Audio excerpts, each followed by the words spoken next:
تو میرے بھائیوں، اللہ نے یہ دو انجام بتا دیے، دو ٹھکانے بتا دیے، اور زندگی کو بیکار نہیں بتایا۔ یہاں کرنے والا، نہ کرنے والا، یہاں ظلم کرنے والا، عمل کرنے والا عام طور پر نہیں پوچھا جائے گا۔ اللہ کبھی کبھی پکڑ لیتا ہے، دنیا میں بھی کبھی پکڑ لیتا ہے، عام طور پر چھوڑ دیتا ہے۔ لوگ کہتے ہیں کہ اللہ کرتا کچھ نہیں، مسلمان پس رہے ہیں۔ ہاں بھائی، یہاں جگہ نہیں کرنے کی۔ دوزخ کی ایک چٹان ساری دنیا کے پہاڑوں سے بڑی ہے۔ دوزخ کے پانی کا ایک لوٹے میں کتنا پانی آئے گا؟ 1 کلو، 2 کلو۔ اگر 7 سمندروں میں ڈال دیا جائے تو 7 سمندر ابلنے لگیں گے، کھولنے لگیں گے۔ تو یہاں سزا نہیں دی جا سکتی۔ آنے دو، فیصلے کا دن آ گیا۔ جس نے اول اور آخر کو جمع کر دیا، اس دن کی تیاری کے لیے اللہ نے ہمیں بھیجا ہے۔ میرے بھائیوں، تبلیغ کا جو کام ہو رہا ہے، یہ کوئی تبلیغی جماعت نہیں بھائی، کوئی تبلیغی جماعت والے ہمارے پاس آئے، کوئی ہمارا مخصوص نظریہ ہے، کوئی خاص خیالات ہے کہ ہمیں اپنے ممبر بناتے ہیں، کوئی اپنے مرید بناتے ہیں یا اپنے ساتھی بناتے ہیں۔ نہیں، صرف اس بات کی محنت ہے کہ ہر مسلمان اللہ کو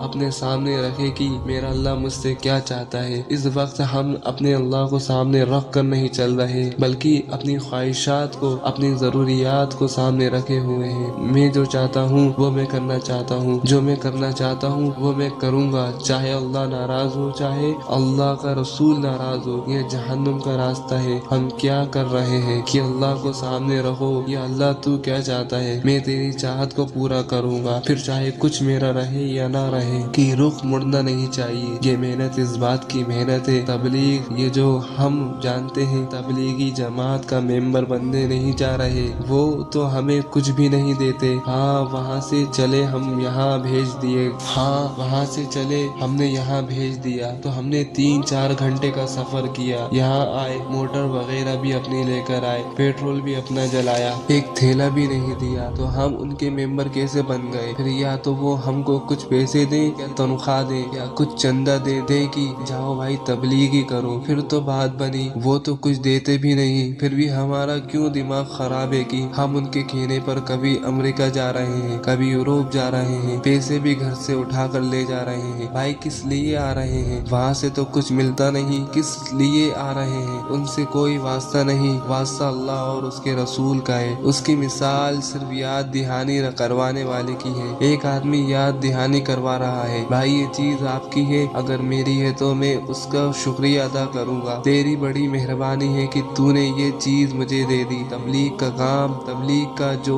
یہ کام ہو رہا ہے، یہ کسی جماعت کی دعوت نہیں، کسی فرقے کی دعوت نہیں، کسی تحریک کی دعوت نہیں، 2 باتوں کی دعوت ہے، صرف 2 باتوں کی۔ ہر مسلمان اللہ کو سامنے رکھ کر چلے، یا اللہ تو کیا چاہتا ہے، اور اللہ کی چاہت کلمے کا دوسرا حصہ ہے لا الہ الا اللہ محمد رسول اللہ۔ خود اللہ تو نہیں بتائے گا، نہ اللہ کو براہ راست کوئی جان سکتا ہے۔ اللہ کو جاننے کا راستہ رسول ہے، انبیاء ہے۔ اللہ کو جاننے کا راستہ رسول ہے، انبیاء ہے۔ اللہ تک پہنچنے کا راستہ اللہ کے رسول ہے۔ ہم تو اللہ کو براہ راست نہیں جانتے۔ اللہ براہ راست ہم سے بات نہیں کرتا، اپنا ہاتھ نہیں دکھاتا، نہ جنت دکھائی، نہ دوزخ دکھائی، نہ فرشتے دکھائے، نہ عرش دکھایا، نہ آسمان دکھایا، نہ اپنی کتاب دکھائی۔ اچھا، ہم نے تو رسول صلی اللہ علیہ وسلم کو بھی نہیں دیکھا۔ ایک دفعہ ایک صحابی رضی اللہ عنہ نے کہا، یا رسول اللہ، مبارک ہو اس کو جس نے آپ صلی اللہ علیہ وسلم کو دیکھا اور آپ صلی اللہ علیہ وسلم پر ایمان لایا۔ قربان جائیے اس رسول اور اس محبوب کے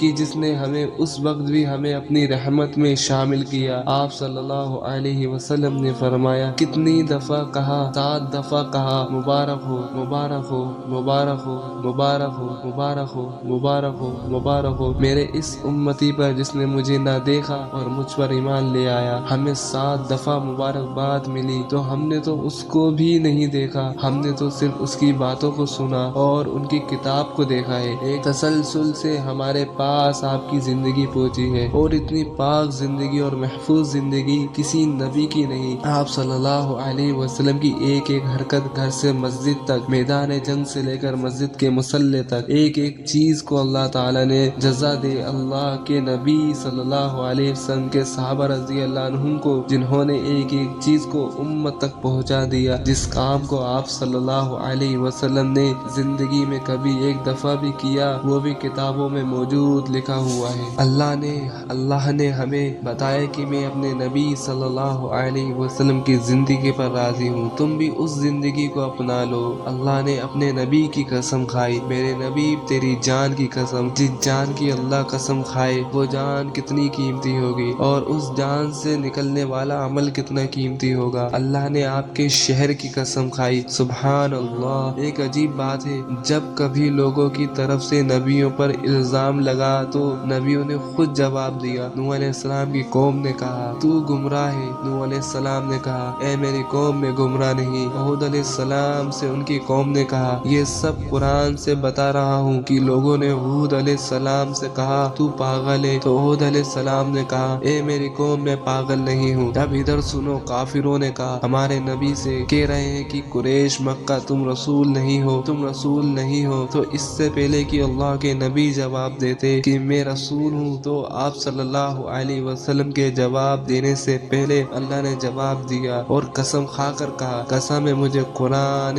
حکیم کی کہ تو میرا رسول ہے، یہ نہیں کہا کہ تو رسول ہے، قسم ہے مجھے قرآن کی کہ تو میرا رسول ہے۔ پھر کافروں نے کہا اے بھائی تو ہمیں پاگل نظر آتا ہے، یعنی احد علیہ السلام والی بات کہی تو احد علیہ السلام نے کہا تھا نہیں میں پاگل نہیں ہوں، لیکن آپ صلی اللہ علیہ وسلم کی طرف سے اللہ تعالی نے خود ہی جواب دیا اور یہ نہیں کہا کہ تو پاگل نہیں ہے، بلکہ پھر قسم کھائی مجھے قسم قلم کی اور اس کے لکھے ہوئے کی کہ آپ پاگل نہیں ہیں۔ اللہ جواب دے رہا ہے، خود کافروں نے کہا ہم شاعر کی وجہ سے اپنے خداؤں کو چھوڑ دیں، اب شاعر کا الزام لگایا گیا، شاعر کہا، پھر اللہ تعالی نے قسم کھائی، واہ واہ کیا حبیب محبوب کی شان ہے۔ اللہ نے پھر قسم کھائی، قسم ہے مجھے دیکھے اندیکھے کی کہ یہ شاعر نہیں ہے رسول ہے۔ تو بھائی اللہ تعالیٰ کیا کہہ رہا ہے کہ یہ میرا حبیب ہے، تو اس کی سنت پر آ جاؤ تو میرے محبوب بن جاؤ گے۔